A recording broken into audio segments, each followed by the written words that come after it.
سلامونه او وخت مو بخیر. پام وراړم د کندوز راډیو د دې ساعت مهمو وروستۍ خبرونو ته.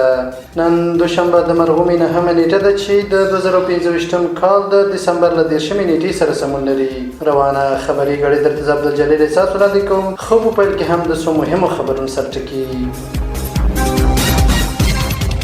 په کندوز کې د کډوالو کمپ د ستونزو پر حل ټینګار وشو. د کډوالو وزارت د 515 میلیون افغانۍ همکارۍ تړونونه لاسلیک کړل. د تورخم لارې تړل کېدو د ننګرهار پر تازه میوو او سبزیجاتو کوم اغېز نه لري. او راشد خان د 2025م کال د یو ورځنیو سیالیو د غره توپ اچوونکو په سر کې ودرېد. سم بشپړ خبرونه. په کندوز کې د کډوالو کمپ د ستونزو پر حل ټینګار وشو.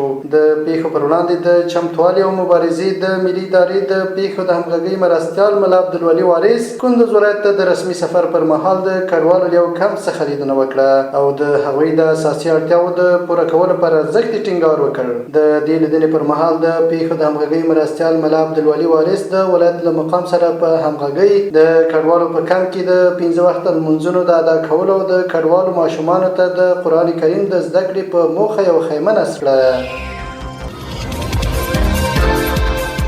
د کډوالو وزارت د 515 میلیون افغانۍ همکارۍ تړونونه لاسلیک کړل. د کډوالو بیرته راستنېدونکو چارو وزارت ویلي چې د څه باندې 515 میلیون افغانۍ په ارزښت له دوه مؤسسو سره د همکارۍ تړونونه لاسلیک شول. یاد وزارت په یوه خبرپاڼه کې ویلي چې د تړونونو پر اساس به یادې پیسې په تورخم فرضي کرښه کې د خدمتونو په وړاندې کولو او په ننګرهار، بادغیس، هرات او فراه ولایتونو کې د کاري فرصتونو برابرولو په برخه کې په لګښت رسوي.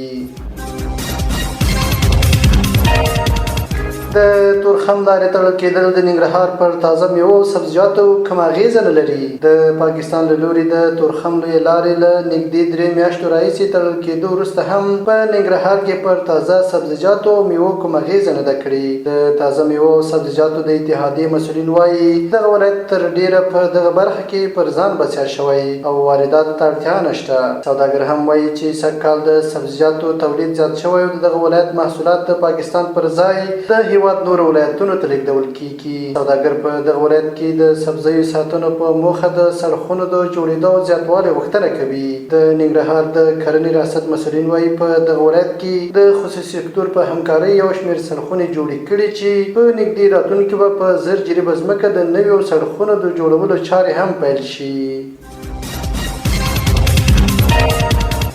او وروستی خبر دا چې راشد خان د 2025م کال د یو ورځنیو سیالیو د غوره توپ اچوونکو په سر کې ودرېد. د افغانستان د کرکټ پیاوړی لوبغاړی راشد خان د 2025م کال د کرکټ یو ورځنیو سیالیو د غوره توپ اچوونکو په درجه بندۍ کې د 210 نمرو په درلودلو سره لومړی مقام خپل کړ. د توپ اچوونکو په نوملړ کې د انګلستان لوبغاړی جعفر ارچر دویم او د هند لوبغاړی ګلدیپ یادوب دریم مقام لري. په ورته وخت کې عظمت الله عمرزی د یو ورځنۍ لوبو د الراونډرانو په درجه بندۍ کې تر ټولو مخکښ دی او محمد نبی دریم مقام لري. د زیمبابوې لوبغاړی سکندر رضا دویم او راشد خان بیا 5م مقام لري.